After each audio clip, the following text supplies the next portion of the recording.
विश्वास आहे की आज पुन्हा एकदा तुम्ही या वचनाद्वारे आशीर्वादित होणार आहात. तर चला यावेळेस आपण काढूया एक शमूएल याचा अध्याय 25 आणि वचन 33 पासून 34 पर्यंत. धन्य तुझ्या दूरदर्शीपणाची, धन्य तुझ्या दूरदर्शीपणाची, तू स्वतः धन्य, तू स्वतः धन्य, तू आज मला आपल्या हाताने रक्तपात करण्यापासून व सूड उगवण्यापासून आवरले आहे. वस्तुतः इस्रायलाचा देव परमेश्वर याने तुला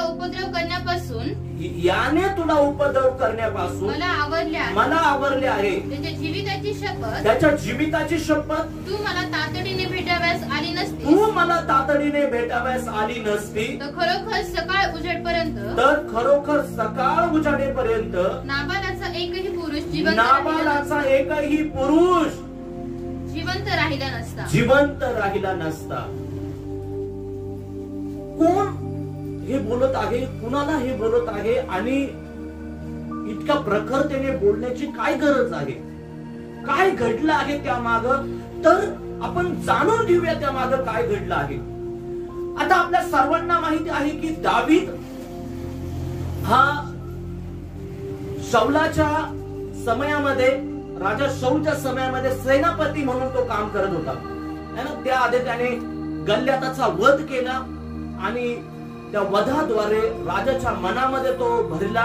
राजाने त्याला सैन्यामध्ये घेतलं आणि त्यानंतर तो विजयावर विजय मिळवत पुढे जाऊ लागला आणि त्या ठिकाणी दाविदाचा जय जयकार पण होऊ लागला. पण त्यानंतर परिस्थिती थोडीशी विचित्र बनली की दाविदाचा जय जयकार होत आहे म्हणून शौल त्या ठिकाणी चिडला आणि शौलाने आता दाविदाचा विरोधी होऊन त्याचा सूड उगवण्याचा किंवा त्याला मारण्याचा प्रयत्न त्याने सुरू केला. त्यावेळेस आता दावीद आपल्या काही सेवकांबरोबर, आपल्या काही तरुण सेवकांबरोबर आता काही रानामध्ये जाऊन त्या ठिकाणी तो राहत आहे की शौल त्याच्या मागे लागलेला आहे आणि शौल येणार आणि तो दाविदाबरोबर लढणार, दाविदाला मारण्याचा प्रयत्न करणार आणि म्हणून दावीद जाऊन रानामध्ये किंवा त्या ठिकाणी अनेक दुसऱ्या ठिकाणी जाऊन तो राहत आहे, त्या ठिकाणी लपत आहे. आता त्यामागे आणखीन एक कारण आहे की त्याचा विश्वास आहे की तो परमेश्वराचा सेवक आहे, परमेश्वराचा शिष्य आहे, परमेश्वराचा अभिषिक्त आहे आणि एका अभिषिक्ताकडून दुसऱ्या अभिषिक्ताचा वध होऊ नये. त्याला पूर्ण गॅरंटी आहे जर शौल माझ्या समोर आला, त्याने माझ्या समोर युद्ध करण्याचा प्रयत्न केला तर शौल माझ्या हातून वाचणार नाही आणि माझ्या हातून एक अभिषिक्ताचा वध होईल. आणि म्हणून तो वध होऊ नये म्हणून काय करत आहे, स्वतःला लपवत आहे, स्वतःला आवरण्याचा प्रयत्न करत आहे आणि त्या ठिकाणी तो जंगलामध्ये राहत आहे. परंतु आता जंगलामध्ये राहत असताना त्याच्या बरोबर अनेक लोक आहेत, साधारण 600च्या आसपास तरुण व्यक्ती त्याच्या बरोबर आहे. आता एकट्याचं पोट भरणं सोपं नाही. आता या ठिकाणी त्याच्या बरोबर जवळजवळ 600च्या आसपास व्यक्ती आहेत. मग आता या सर्वांची काळजी त्याला घ्यायची आहे, या सर्वांची जबाबदारी त्याला घ्यायची आहे. मग त्या ठिकाणी अनेक लोक त्या ठिकाणी मदत करत आहे, अनेक व्यक्ती त्यांना मदत करत आहे, अनेक गावांमध्ये त्या ठिकाणी मदत होत आहे. अनेक लोक दाविदाला ओळखतात, दाविदाच्या अभिषेकाविषयी त्यांना माहिती आहे, दाविदाच्या ताकदीविषयी त्यांना माहिती आहे आणि म्हणून अनेक लोक त्याला ओळखतात. परंतु त्या ठिकाणी ती मदत पुरेशी होत नाही आणि म्हणून दावीद अनेक ठिकाणी मदतीची अपेक्षा करत आहे. मग आता नाबाल नावाचा एक व्यक्ती आहे, नाबाल नावाचा एक त्या ठिकाणी थोडक्यामध्ये एक व्यापारी आपण त्याला म्हणू किंवा मोठा मेंढपाळ आपण त्याला म्हणू, ज्याच्याकडे फार मोठ्या प्रमाणामध्ये गुरढोरं आहेत, फार मोठ्या प्रमाणामध्ये मेंढरं त्याच्याकडे आहेत असं आपण म्हणू शकतो. मग आता दाविदाला कळालं आहे की नाबाल आता लोकर कातरत आहे आणि लोकर कातरण्याचा त्याचा समय आहे. आणि हा समय जो असतो ना, जसं शेतीमध्ये पीक काढण्याचा समय असतो तसा मेंढपाळांसाठी तो एक समय असतो. आणि मग त्या वर्षामध्ये किंवा त्या वेळेमध्ये त्यांना खूप पैसा त्या ठिकाणी मिळत असतो त्यापासून. आणि त्याच्या सेवकांना ते मेजवानी देखील देत असतात. मग आता दाविदाला ज्यावेळेस हे कळालं तर दावीद म्हटलं की ठीक आहे, आपण नाबालाला खूप मदत केलेली आहे, तर मग चला नाबालाकडं काही व्यक्तींना आपण पाठवूया. आणि मग त्याने काही निवडक लोकांना, निवडक त्याचे जे सेवक होते त्यांना नाबालाकडे पाठवलं आणि सांगितलं की ज्या वेळेस मी सेनापती होतो, राजा दावीद सेनापती होता त्या काळामध्ये ज्यावेळेस नाबालाची मेंढर त्या ठिकाणी असायची, त्याचे जे गुराखी त्या ठिकाणी असायचे, मेंढपाळ त्याचे त्या ठिकाणी असायचे, तर त्या ठिकाणी त्यांना काहीही उपद्रव दाविदाने होऊ दिला नाही. तर दाविदाने उलट त्यांचं संरक्षण केलं. कारण त्यावेळेस काय व्हायचं की जे मेंढपाळ लोक असायचे की त्यांच्यावरती दुसरे जे लोक असायचे किंवा जे लुटारू असायचे ते देखील हल्ले करायचे, त्यांचे मेंढर चोरून न्यायचे किंवा यांची मेंढर पण मोठ्या संख्येमध्ये असायची. मग जर परकीय आक्रमण त्या ठिकाणी झालं तर ते देखील ते हाकून नेत असायचे. आणि एकदम बॉर्डरवरती जनावरं राखण्याचे हे सर्व काम असायचे. तर त्यावेळेस दाविदाने यांचं संरक्षण केलं, यांच्या मेंढरांचं संरक्षण केलं, यांच्या मेंढपाळांचं संरक्षण केलं, त्यांच्या परिवाराचं देखील संरक्षण केलेलं आहे.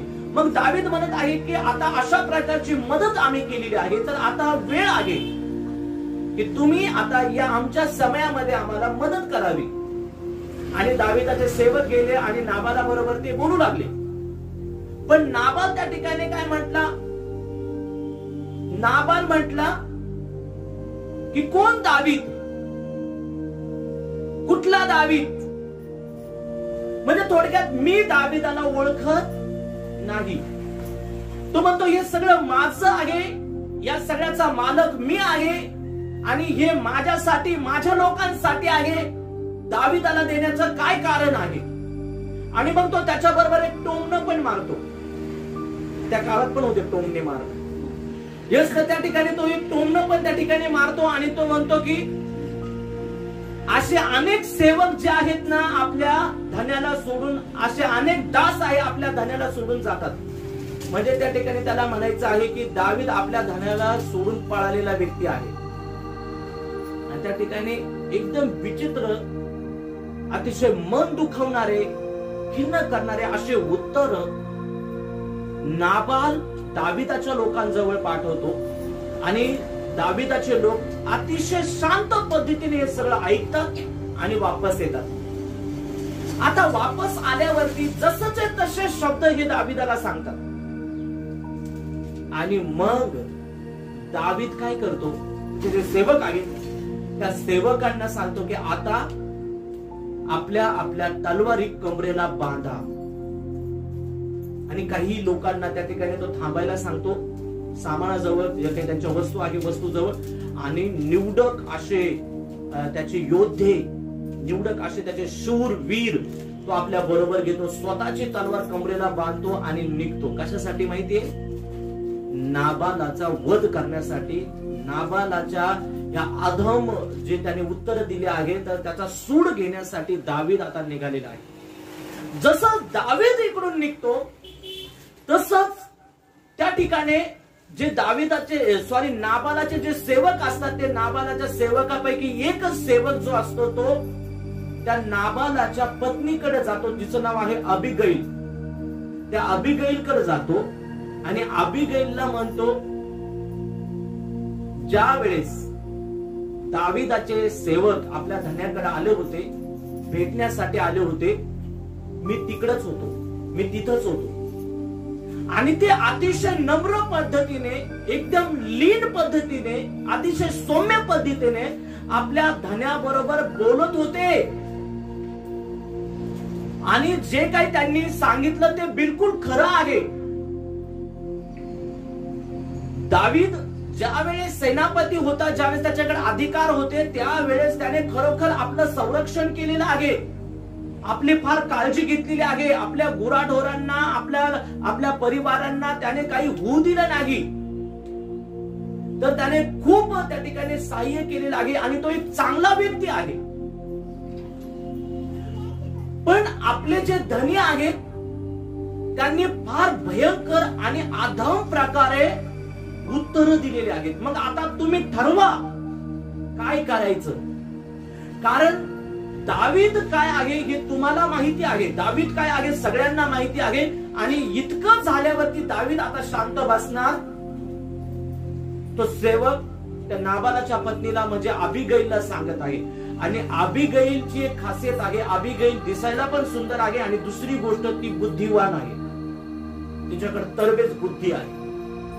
मग अबिगैलने लगेच ऍक्शन मध्ये अबिगैल आली. लगेच अबिगैलने त्या ठिकाणी आता तत्परता दाखवली आहे आणि तिने पटापटा पटापटा भाकरी थापायला सुरुवात केली. आणि मग त्या ठिकाणी काही जे त्या ठिकाणी खाण्याच्या वस्तू आहेत, ड्रायफ्रूट वगैरे जे आहेत, बदाम वगैरे काय आणखी काय असतील काही अशा वस्तू ज्या आहेत, खाण्याच्या वस्तू ज्या आहेत, त्याच्या लोकांसाठी त्याच्या सेवकांसाठी दाविदासाठी अशा खूप काही वस्तू ती आपल्या बरोबर घेते. खाण्यापिण्याच्या अनेक अशा वस्तू आपल्या बरोबर घेते. आणि त्या ठिकाणी मेंढरांचे मांस देखील त्या ठिकाणी ती आपल्या बरोबर घेते तयार करून. आणि त्या ठिकाणी जनावरांवरती ते लादून आता ती निघते. त्याच्या सेवकांना सांगते की तुम्ही आता हे घ्या, पुढे चला, मी तुमच्या बरोबर आहे, तुमच्या मागे मी चालत आहे आणि चला आता आपण जाऊया. आणि जसंच नाबालाची स्त्री हे सगळं घेऊन आता निघालेली आहे, हा सगळा तांडा घेऊन ती निघालेली आहे. दाविदाच्या भेटीला ती निघालेली आहे, दाविदाला देण्यासाठी ती निघालेली आहे. आणि त्यामागे उद्देश हा पण आहे की दाविदाचा जो राग आहे तो शांत करावा. तिला खात्री आहे की दावीद थांबणार नाही. ज्यावेळेस हे उत्तर दाविदाकडे जाणार आहे, दावीद लगबगीने त्या ठिकाणी येणार आहे हे तिला माहिती आहे. मग आता त्या ठिकाणी ती जशीच रस्त्याने जात आहे, दावीद त्याच्या शूरवीर योद्ध्यांसह घोड्यावरती बसून त्या ठिकाणी एकदम वेगाने यांच्याकडे येत आहे. आणि रस्त्यातच आता यांची भेट होत आहे. आणि भेट झाल्यानंतर ही जी स्त्री आहे ही लगबगीने खाली उतरते आणि दाविदाला सांगू लागते की स्वामी, ज्यावेळेस तुम्ही आले होता त्यावेळेस मी त्या ठिकाणी नव्हते आणि जे काही झालं त्याच्याविषयी मला काही माहिती नाही. माझ्या धन्याचं चुकलेलं आहे, माझ्या धन्याने जे काही वागलेलं आहे ते अतिशय वाईट आहे. ते नावाप्रमाणेच आहेत. नाबालचा अर्थ असा आहे की मूर्ख. ते नावाप्रमाणे आहेत, त्यांना काही समजत नाही. आणि म्हणून ते अतिशय उद्धमपणाने वागलेले आहेत, ते अतिशय वाईट पद्धतीने वागले आहेत आणि मला त्याचं फार दुःख आहे. आणि मग त्या ठिकाणी ती दाविदासमोर गयावया करते. दाविदासमोर त्या ठिकाणी ती सगळी हकीकत मांडते. दाविदाला तिच्या पतीने केलेल्या चुकांबद्दल माफी मागते, क्षमा मागते. ती त्या ठिकाणी सांगते की देवाचीच इच्छा आहे की तुम्ही अशा प्रकारे सूड घेऊ नये. आणि त्या ठिकाणी ती दाविदा बरोबर बोलत आहे. आणि जसंच तिचं बोलणं ऐकून, हे सगळं बोलणं दावीद ऐकतो, त्या सगळ्या गोष्टी दावीद पाहतो. ज्या वस्तू दाविदाने त्यांच्याकडे मागितल्या होत्या त्याच्या सेवकांच्या मदतीसाठीच्या, त्याच्यापेक्षा जास्त आता ती त्या ठिकाणी घेऊन आलेली आहे. आणि ती सांगित आहे की स्वामी, आता हे तुम्हाला आणि तुमच्या सेवकांसाठी आणलेलं आहे. आणि दावीद ते सर्व काही स्वीकारतो. आणि मग दावीद त्या ठिकाणी म्हणतो, दावीद अबिगैलस म्हणाला, ज्याने तुला आज माझ्या भेटीस पाठवले तो इस्रायलाचा देव धन्य. हालेलुया. आता कळाली तुम्हाला हकीकत काय आहे या माग? तर या मागची हकीकत हीच होती. दावीद ज्यावेळेस या सगळ्या गोष्टी पाहतो तो म्हणतो की तुला जे भेटायला या ठिकाणी पाठवलेलं आहे, तू आली नाही तर तुला कोणी पाठवलं आहे? परमेश्वराने पाठवलं आहे, देवाने पाठवलं आहे. आणि तो इस्रायलाचा परमेश्वर देव धन्य आहे. धन्य तुझ्या दूरदर्शीपणाची. तो म्हणत आहे, मला माहिती आहे की तू दूरवरच पाहणारे आहे आणि मला तुझ्या दूरवर पाहण्याचं कौतुक वाटत आहे. धन्य तुझ्या दूरदर्शीपणाची. तू स्वतः धन्य. तू आज मला आपल्या हाताने रक्तपात करण्यापासून व सूड उगवण्यापासून आवरले आहे. आज माझ्या हाताने मोठा रक्तपात झाला असता नाबालाचा एकही व्यक्ती जिवंत राहिला नसता. भक्तभाग करण्यापासून व सूड उगवण्यापासून आवरले आहे. वस्तुतः इस्रायलाचा परमेश्वर याने तुला उपद्रव करण्यापासून मला आवरले आहे. त्याच्या जीविताची शपथ, तू मला तातडीने भेटाव्यास आली नसती तर खरोखर सकाळ उजाडेपर्यंत नाबालाचा एकही पुरुष जिवंत राहिला नसता. जर तू या ठिकाणी भेटण्यासाठी आली नसती, ही हकीकत तू सांगण्यासाठी आली नसती, तर त्या परमेश्वराच्या जीविताची शपथ की नाबालाचा एकही पुरुष, तू म्हटला ना हे माझ्यासाठी, माझ्या लोकांसाठी, तर त्या लोकांपैकी एकही पुरुष, त्या परिवारातला एकही व्यक्ती जिवंत राहिला नसता किंवा जिवंत मी ठेवला नसता. परमेश्वर देवाच्या लोकांना पहा, ही भयंकर स्टोरी आहे आणि खरी गोष्ट आहे. महत्वाचं कॅरेक्टर निभावणारी व्यक्ती आहे, महत्वाची जबाबदारी निभावणारी ही जी व्यक्ती आहे ती आहे अबिगैल. आणि ह्या अबिगैलचं कौतुक स्वतः दावीद त्या ठिकाणी करत आहे.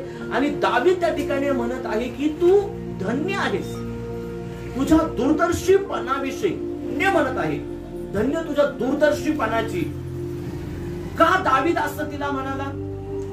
कारण दाविदाने पाहिलं की ही व्यक्ती पायाजवळ जवळचं पाहणारी नाही, ही दूरवर पाहणारी व्यक्ती आहे. हालेलुया.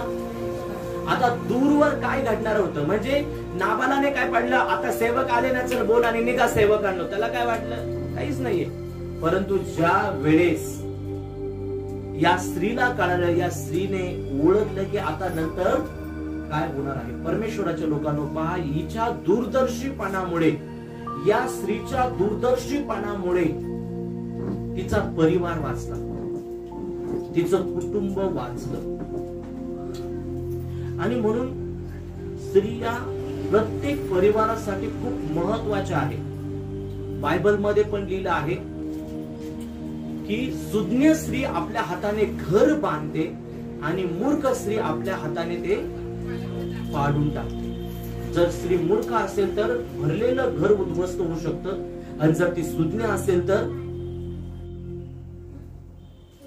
उद्ध्वस्त झालेलं घर देखील जोडलं जाऊ शकतं, एकत्र होऊ शकतं. आणि म्हणून परमेश्वराच्या लोकांना पहा, या ठिकाणी आपण पाहतो की या स्त्रीमध्ये दूरदृष्टी आहे. या स्त्रीची खासियत जर तुम्ही पाहिली ना, तर मी तुम्हाला सांगितलं की ही सुंदर आहे आणि दुसरी गोष्ट बुद्धिवान आहे. तिला बुद्धिमती असं म्हटलं आहे. बुद्धिमती म्हणजे बुद्धीने भरलेली आणि रूपवती असं म्हटलं. दावीद तिला रूपवती, रूपवती, देखणी. आता या दोन गोष्टी एकत्र येणं फार अवघड असतं,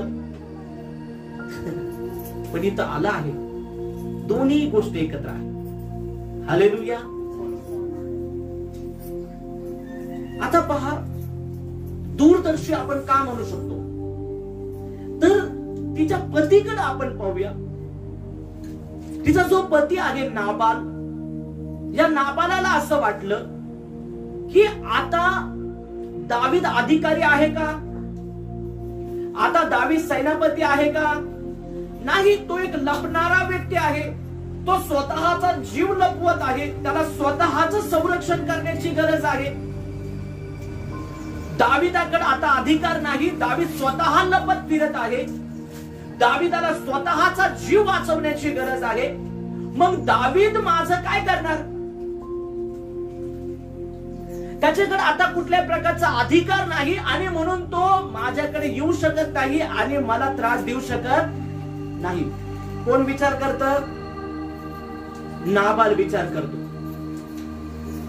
तो त्या ठिकाणी म्हणतो की हा व्यक्ती सोडून गेलेला. तो त्याला म्हणतो पण ना, त्याच्या सेवकांना म्हणतो की असे कित्येक दास आपल्या धान्याला सोडून जातात.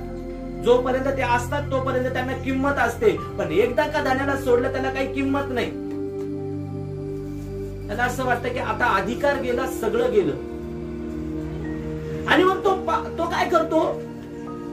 त्या ठिकाणी उद्धमपणाची उत्तर देतो. आणि जसं संध्याकाळ होऊ लागते, एक मोठी मेजवानी राजासारखी, असं म्हटलं राजासारखी मेजवानी. जसं राजा देतो ना मेजवानी, त्या राजासारखी मेजवानी त्या ठिकाणी तो देतो. राजासारखी मेजवानी म्हटल्यावर आता तुम्ही विचार करा, राजाची मेजवानी त्या ठिकाणी सर्व प्रकारचे पक्वान आले, सर्व प्रकारचे खाद्य त्या ठिकाणी आले, सर्व प्रकारच्या खाण्याच्या वस्तू त्या ठिकाणी आले. आणि मग ती मेजवानी आलिशान मेजवानी असते, मोठा खर्च त्या मेजवानीमध्ये असतो. मग नाबालाने तेच केलं, मोठी मेजवानी त्या ठिकाणी दिली, त्याच्या सेवकांना, त्याच्या लोकांना त्या ठिकाणी मोठी मेजवानी दिली. आणि त्याच्याबरोबर त्याने काय केलं, खूप दारू पिला. त्याला वाटलं सकाळची गोष्ट आहे, संपली, गेलं, सकाळ झाली, गोष्ट संपली, आता दावीद येऊ शकत नाही, काही होऊ शकत नाही. त्याने त्याचे जीवन जगायला सुरुवात केली, त्याच्या स्वभावाप्रमाणे त्याने वागायला सुरुवात केली. आता विचार करा, राजासारखी मेजवानी त्याने दिली तर खूप मोठा खर्च त्याने केला असेल. त्याच्यातला थोडासा जरी दाविदाला त्याने दिला असता तर कदाचित जे संकट त्याच्यावर येणार होतं ते आलं नसतं. पण त्याच्याकडे दूरदृष्टी नव्हती. त्याला वाटलं काय करेल दावीद माझ्याकडे येऊन तो मला मारेल का, मला या ठिकाणी येऊन तो त्रास देईल का, आणि म्हणून त्याच्याकडे अजिबात दूरदृष्टी. परंतु त्याच्या स्त्रीकडे मात्र ती दूरदृष्टी होती. हालेलुया. अबिगैल जी होती ना, अबिगैलला एक गोष्ट माहिती होती की दावीद फार ताकदवर आहे. कारण दाविदाच्या ताकदीचे सगळीकडे चर्चे होते, सगळीकडे दाविदाच्या ताकदीविषयी. जसं दाविदाने सगळ्यात आधी गल्ल्याताला मारलं, माहिती तुम्हाला गल्ल्याताला, ज्यावेळेस तो एकदम नुकताच तरुणपणामध्ये आला होता, नुकताच तरुण वयामध्ये तो आलेला होता, त्याच वेळेस त्याच्यापेक्षा बलाढ्य, ताकदवर, अकराळ विक्राळ, वजनाने, हाईटने, सर्व काही बाबतीमध्ये मोठा असलेला हा गल्ल्यात, या गल्ल्याताला दाविदाने काही क्षणामध्ये आणि सहज त्या ठिकाणी पराजित केलं आणि त्याला लोळवलं. जे काम अख्ख्या शाऊलाच्या सैन्याला करता आलं नाही, अख्खं सैनिक त्या ठिकाणी करू शकलं नाही, ते दाविदाने एकट्याने केलं. आणि म्हणून पाहण्यासाठी अख्खं सैन्य त्या ठिकाणी होते, सैन्याच्या सगळ्या तुकड्या त्या ठिकाणी होत्या, स्वतः राजा शाऊल त्या ठिकाणी होता.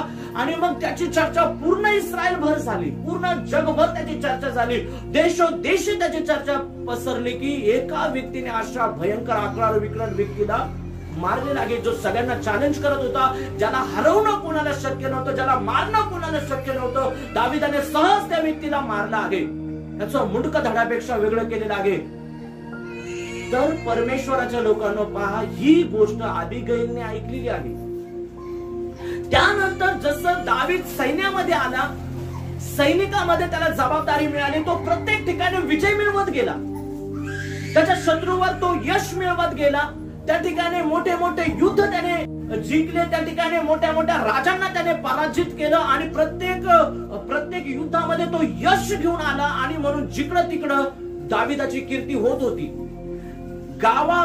गावांमध्ये, खेड्यांमध्ये, घरांमध्ये दाविदाची कीर्ती होती की दावीद फार शूर आहे, फार वीर आहे.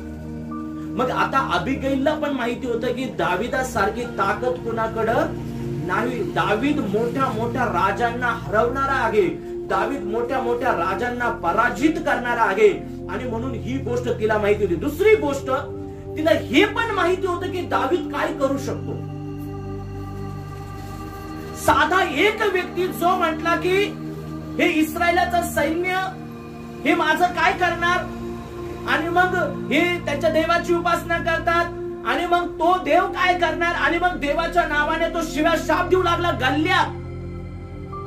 तर इतकासा दावीद उड्या मारत तडतड काय करू आणि काय नाही असं त्या दाविदाला झालं. माझ्या देवाला बोलतो, माझ्या प्रभूला बोलतो, आणि मग माझ्या लोकांना बोलत आहे, माझ्या राजाला बोलत आहे. आणि मग दाविदाचा असा तीळ पापड त्या ठिकाणी झाला. दाविदाला असं वाटलं काय करू आणि काय नाही, आणि तो बोलू लागला सैन्यांना, त्या ठिकाणी इस्रायलाच्या सैनिकांना बोलू लागला, तुम्ही का शांत आहात. हा व्यक्ती ओरडत आहे आणि काही पण बोलत आहे, अभद्र बोलत आहे, वाईट बोलत आहे, आणि तुम्ही का मारत नाही त्याला. त्याचे भाऊ म्हणते, अरे गप्प बस दाविदा, शाऊल ऐकल, तुला काही कळते का, तुला काही समजते का. तो म्हणतो गप्प बसा, तुम्ही ऐकत आहात, तुम्हाला काही समजत नाही. एक व्यक्ती देवाविरोधात बोलत आहे, एक व्यक्ती त्या ठिकाणी आपल्या लोकांविरोधात बोलत आहे, राजाविरोधात बोलत आहे, आणि तुम्ही ऐकत आहात. मग आता विचार करा, जो व्यक्ती काही संबंध नाही, त्याचा डबा देण्यासाठी आला होता, त्याचा तरी काही विषय पण नव्हता त्या ठिकाणी. आपल्या भावांना डबा घेऊन आला होता आणि त्याच्या समोर ही घडलेली गोष्ट तो सहन करू शकला नाही. आता त्याच्याच बाबतीत घडल्यावर तो सहन करेल का? कोण दावीद? कुठला दावीद? असे कित्येक दास आपल्या धाग्याला सोडून पळून जातात. म्हणजे थोडक्यात पळकुटा त्याला म्हटलं गेलं. मग आता विचार करा परमेश्वराच्या लोकांनो, हा दावीद शांत बसेल का? मग अबिगैल हा विचार करत आहे, जो दावीद दुसऱ्याने विषय ऐकू शकत नाही, त्याच्या देशावर, त्याच्या लोकांवर, त्याच्या देवावर त्याचं एवढं प्रेम आहे, त्याच्यासाठी तो कुठल्याही गोष्टीचा विचार करत नाही. आता त्याला स्वतः बोललं गेलं आहे, तर आता हा शांत बसणार नाही. तो मोठे मोठे 4-4, 5-5 राजे एकाच सहित मारतो. एकाच वेळेस एकाच युद्धामध्ये 4-4, 5-5 राजांना तो पराजित करतो. तर नाबाल त्याच्यासाठी काय आहे?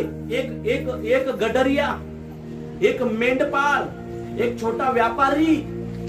तो मोठे सैन्य घेऊन आलेले शूरवीर योद्धे ते त्याला घाबरतात. आणि माझा धनी, माझा पती नाबाल, तिला कळालं की आता काही खरं नाही. तिला माहिती होतं की आता काय घडेल. ती दूरचा विचार करत होती, जो विचार नाबालाने केला नाही. त्याच्यानंतर काय झालं? ती तात्काळ निघाली. तिने वेळ नाही घालवला. ती म्हटली नाही बरं जाऊ दे, आता आली तर पाहू. दावीद इकडे आला ना तर मग पाहू काय करायचं, तर मग पडेल पाया त्याच्या. तिने वेळ घालवला नाही.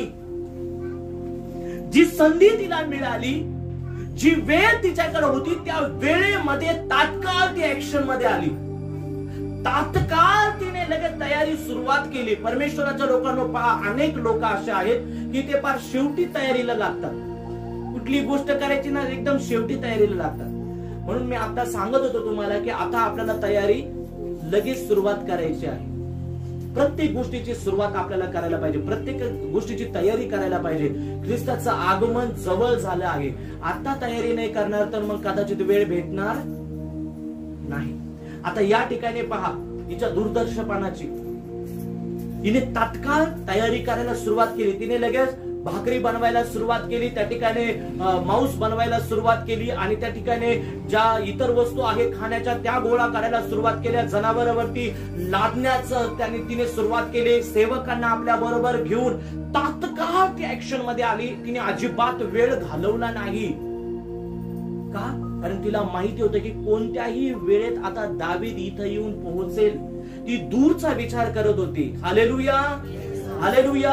आणि तिला हे पण माहिती होतं की आज जर काही झालं नाही तर उद्या नक्की काहीतरी होईलच. कारण दावीदच राजा होणार आहे. जरी दावीद आज जंगलामध्ये लपत आहे, जंगलामध्ये तो राहत आहे, परंतु ज्या पद्धतीने शाऊल चालला आहे, जास्त दिवस आता देव त्याला त्या ठिकाणी ठेवणार नाही. आणि दावीद ज्या पद्धतीने चालत आहे, दावीदच राजा होणार आहे ही तिला पक्की खात्री होती. आणि सगळीकडे चर्चा पण होती आता की भविष्यातला राजा कोण होणार. आता अभिषेक तर खूप दिवसांपूर्वी त्याला झालेला आहे, परंतु आता त्याच्या वागण्यावरून, त्याच्या चालण्यावरून, त्या सर्व परिस्थितीवरून, तो जिंकत असलेल्या युद्धावरून, त्याच्या ताकदीवरून, सामर्थ्यावरून लोकांनी आता निश्चित केलेलं आहे की भविष्याचा राजा दावीदच होणार आहे. आणि म्हणून आता तिची पक्की खात्री आहे की भविष्यात राजा दावीदच आहे.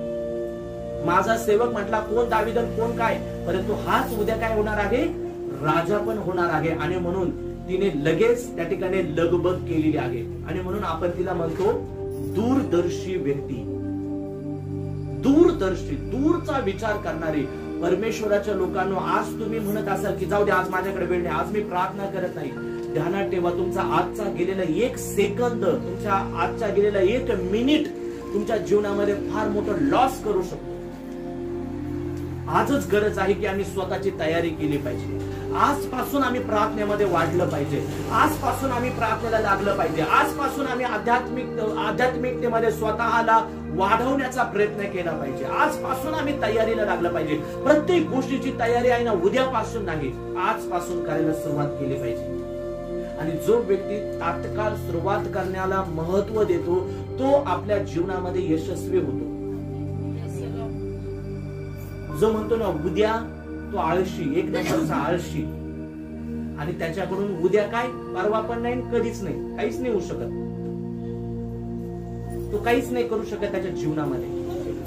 पण जो तात्काळ कुठल्याही गोष्टीला महत्व देतो, त्या वेळेमध्ये त्या कामाला महत्व देतो, तो त्याच्या जीवनामध्ये यशस्वी होतो आणि तो त्या कामामध्ये पण यशस्वी होतो. हालेलुया.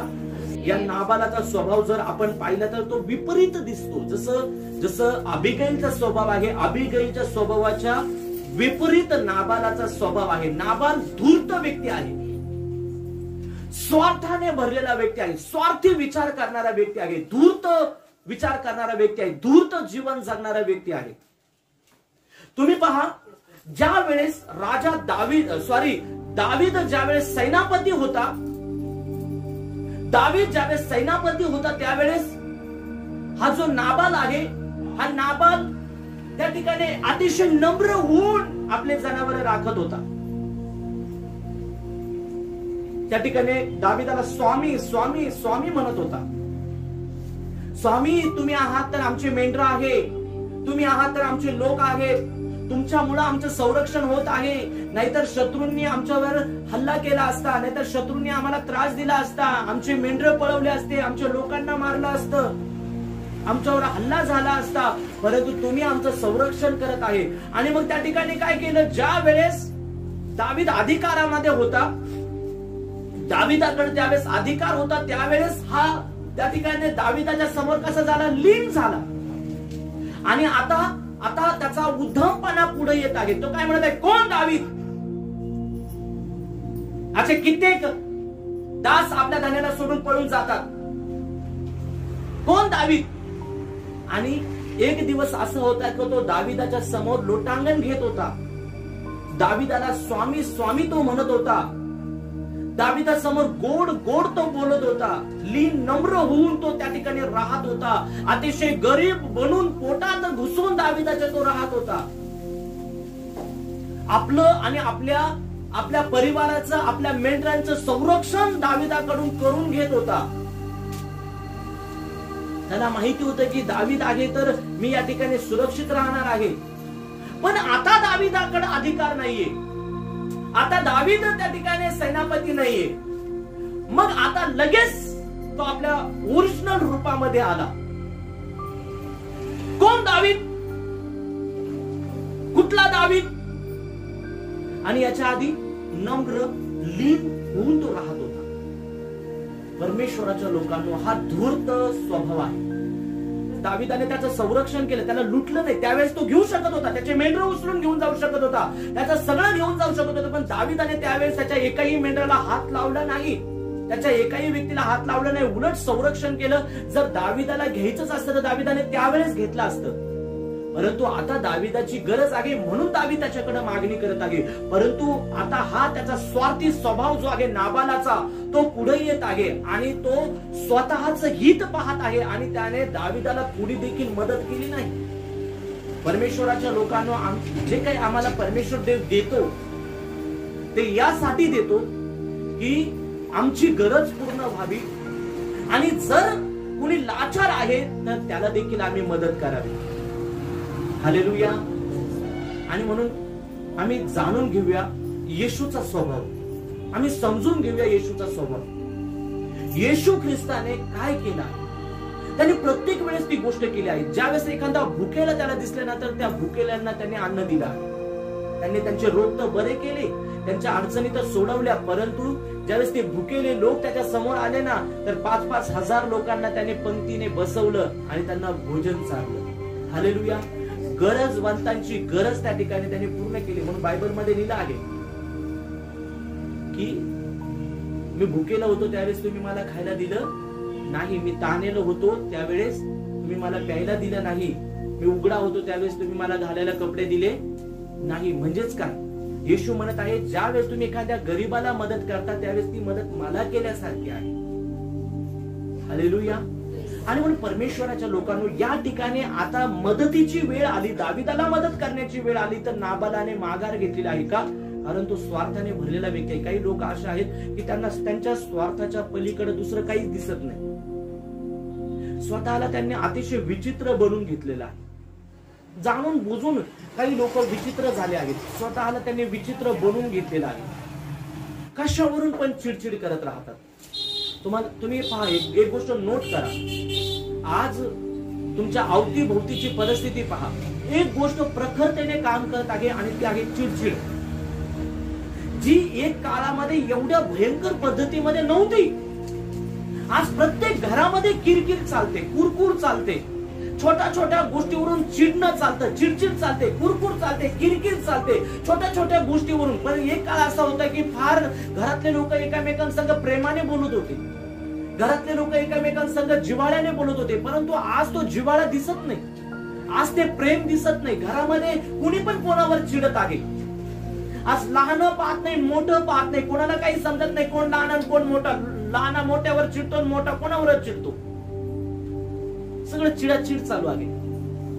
आणि कशावरून पण, फार मोठं कारण नाही, छोटी गोष्ट आहे, छोट्या छोट्या गोष्टीवरून चिडचिड चालते, छोट्या छोट्या गोष्टीवरून कुरकुर चालते.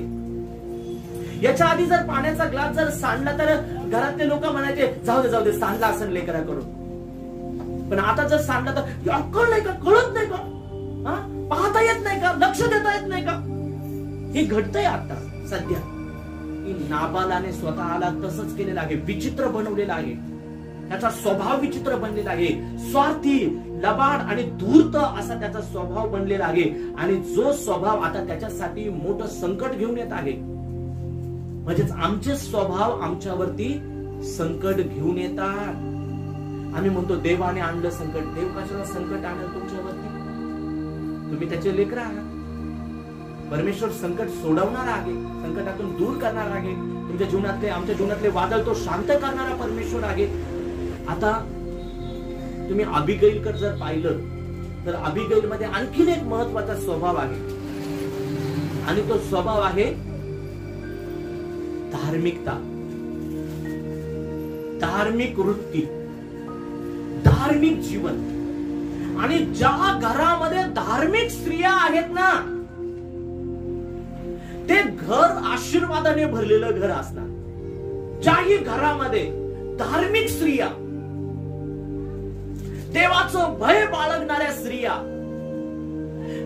ते घर आशीर्वादाचं घर बनलेलं आहे. ते घर देवाच्या उपस्थितीचं घर बनलेलं आहे. भले ते सुरुवातीला ते घर, त्या घरामध्ये पीडा असतील, त्या घरामध्ये त्रास असेल, त्या घरामध्ये व्यसन असतील, त्या घरामध्ये आणखी गोष्टी असतील, पण त्या घरामध्ये ज्यावेळेस एका धार्मिक स्त्रीचा प्रवेश होतो, ज्यावेळेस एखादी धार्मिक स्त्री त्या घरामध्ये असते, त्यावेळेस तिच्याद्वारे परमेश्वर देव त्या घराचा उद्धार करतो. आणि बायबलमध्ये अशी अनेक उदाहरणं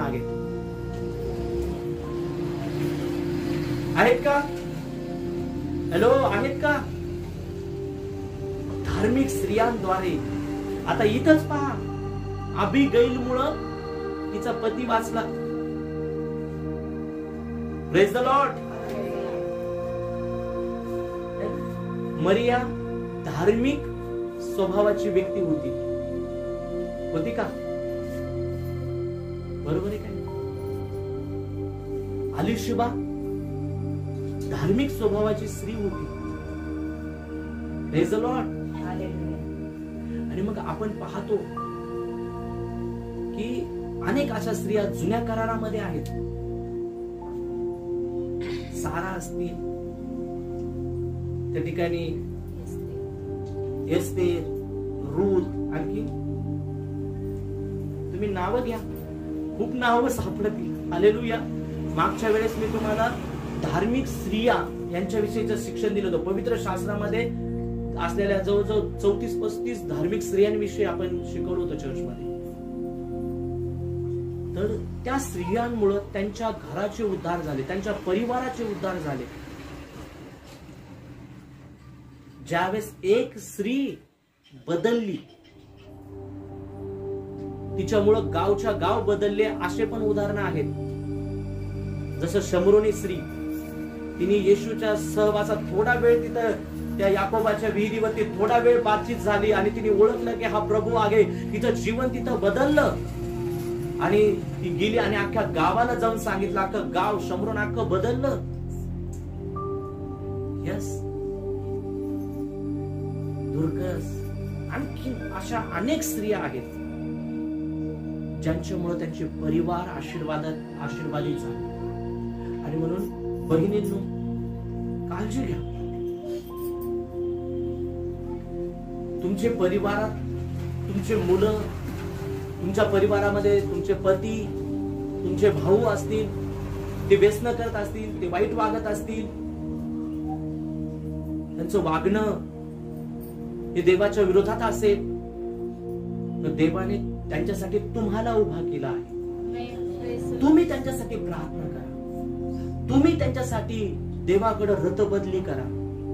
एक दिवस तुमचा भाऊ तुमच्या बरोबर चर्चमध्ये असेल, एक दिवस तुमचे पती तुमच्या बरोबर चर्चमध्ये असतील, एक दिवस तुमचे जेही घरातले व्यक्ती आहेत जे वाईट मार्गाला आहे ते तुमच्या बरोबर आराधनेमध्ये असतील, तुमचा परिवार आराधनेमध्ये असतील. आणि समजून घ्या, स्वतःची खात्री करा, स्वतःला म्हणा की देवाने मला या परिवारासाठी उभा केलेला आहे. अबिगैल मध्ये तो स्वभाव होता, धार्मिक स्वभाव होता, धार्मिक वृत्तीची ती स्त्री होती.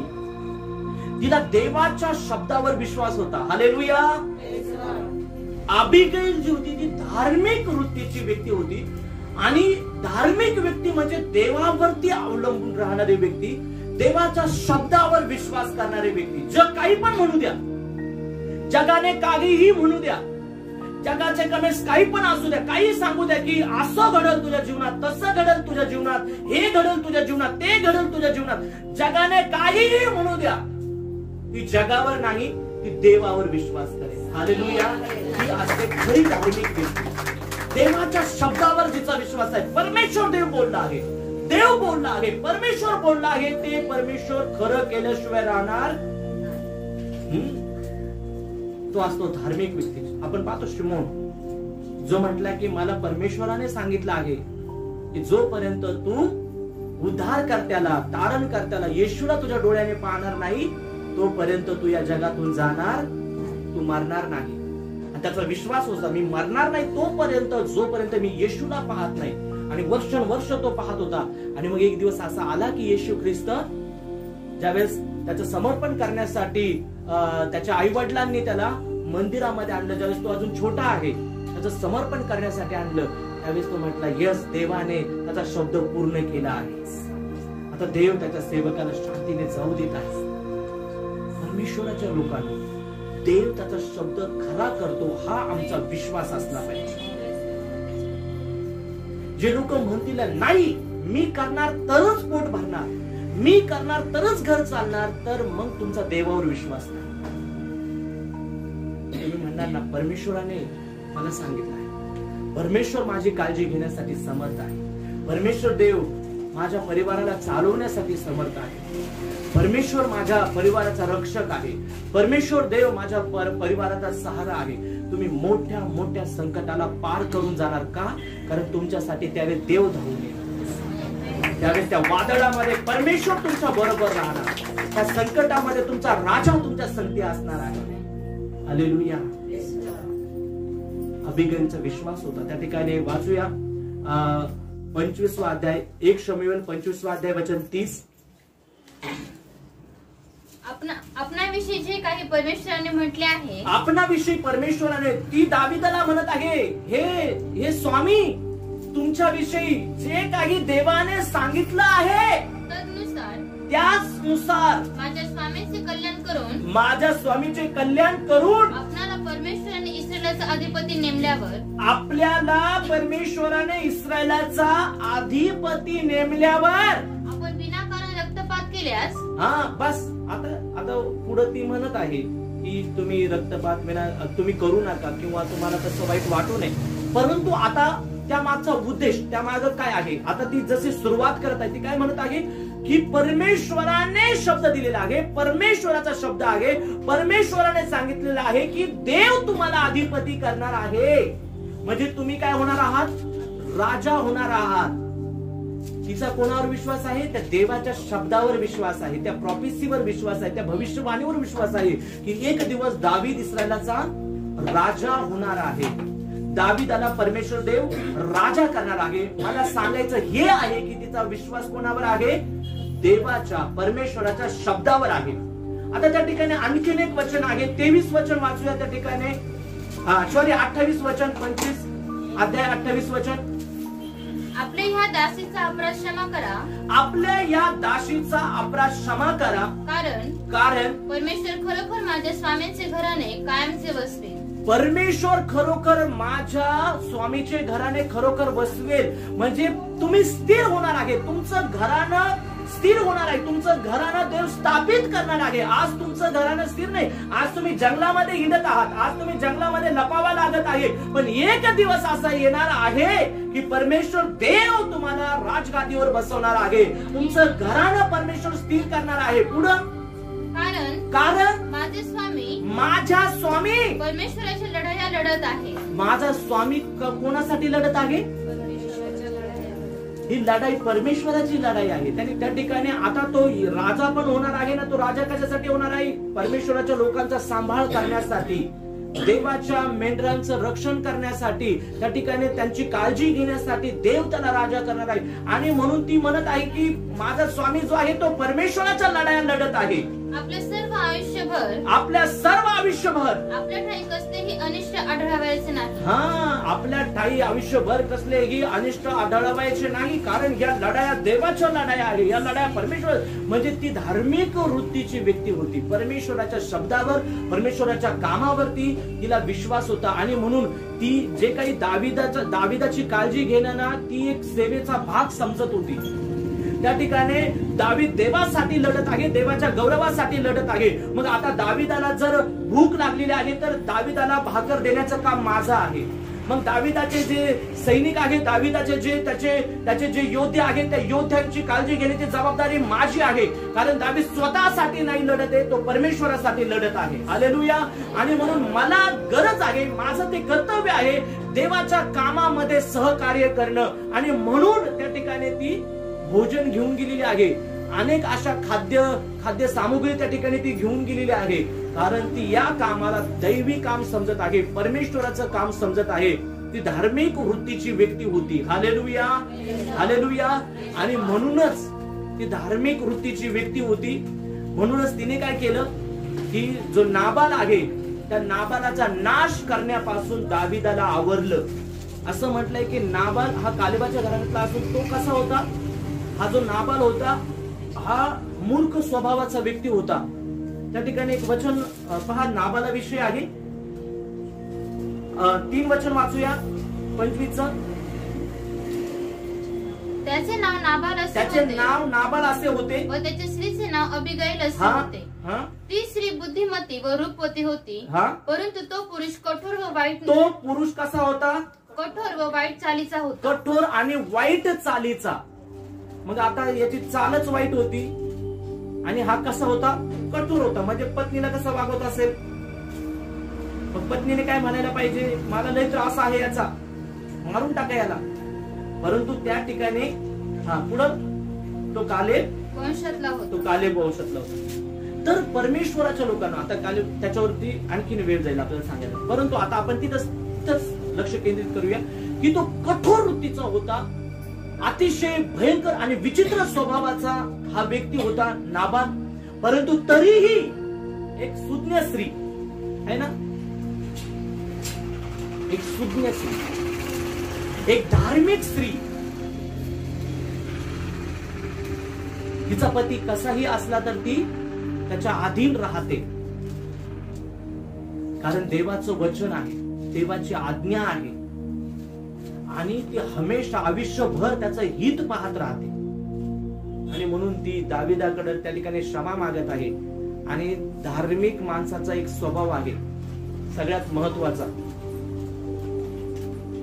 आणि जो अनेक लोकांमध्ये नाहीये, तो स्वभाव आहे क्षमा करण्याचा.